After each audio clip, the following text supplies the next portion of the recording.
Invention, innovation, progress.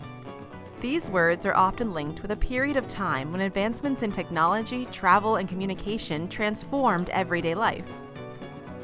We call this time the Industrial Revolution.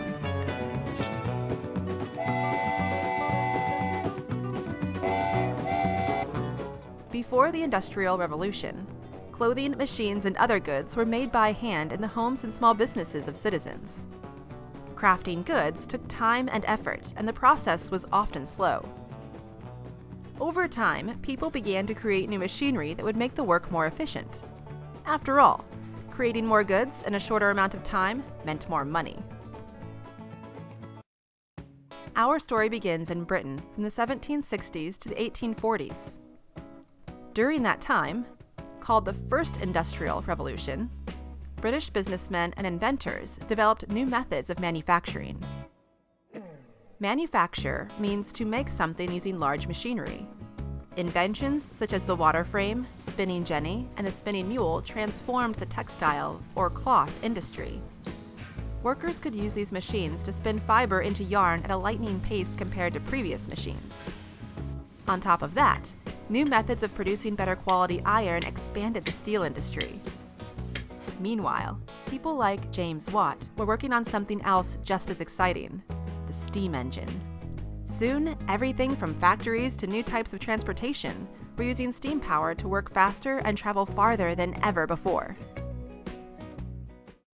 As you can imagine, Britain wanted to keep this new machinery top secret. If they kept the technology for themselves, they would have an edge on manufacturing over everyone else. Alas, the secret seeped out to other parts of Europe and the rest of the world. In 1793, a man named Samuel Slater built a textile mill in Rhode Island.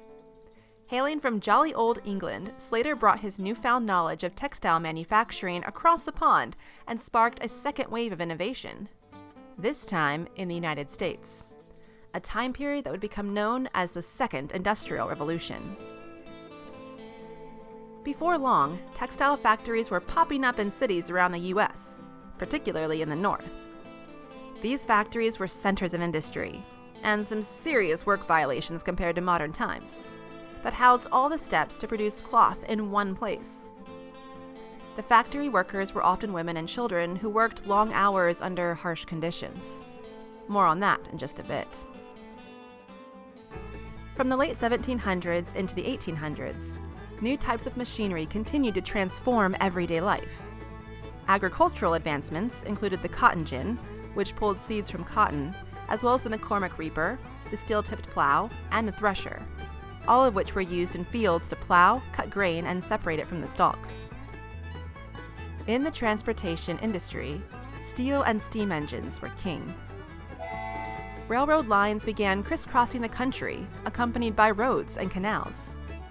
Travel that took months now only took a few days thanks to steamboats and steam-powered locomotives. Advancements in communication left heads spinning as well. Messages could be sent via telegraph wire using Morse code, and by 1876, Alexander Graham Bell made history by calling his assistant Thomas Watson, saying, "Mr. Watson, come here. I want to see you." Pretty cool, right?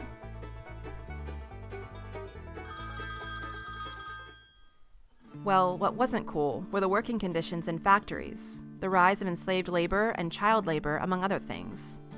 During the time period of the Industrial Revolution in the U.S., the number of enslaved laborers increased from approximately 500,000 persons in 1790 to over 3 million by the mid-1800s.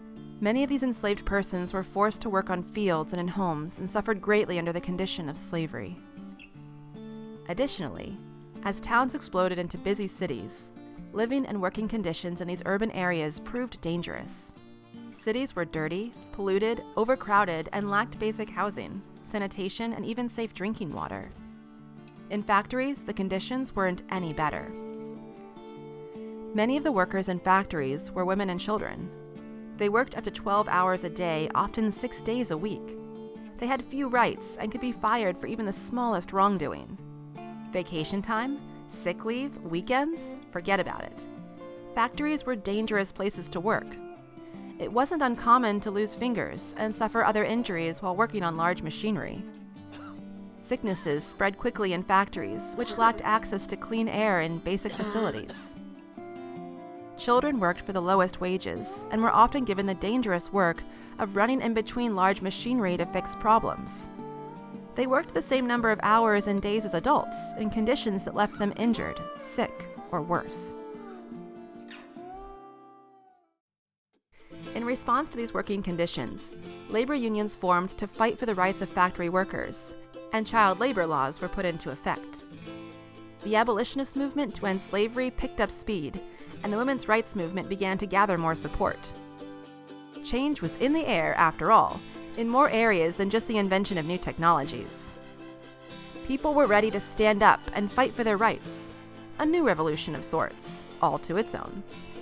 The Industrial Revolution, in Britain, America, and other parts of the world, changed society in many ways.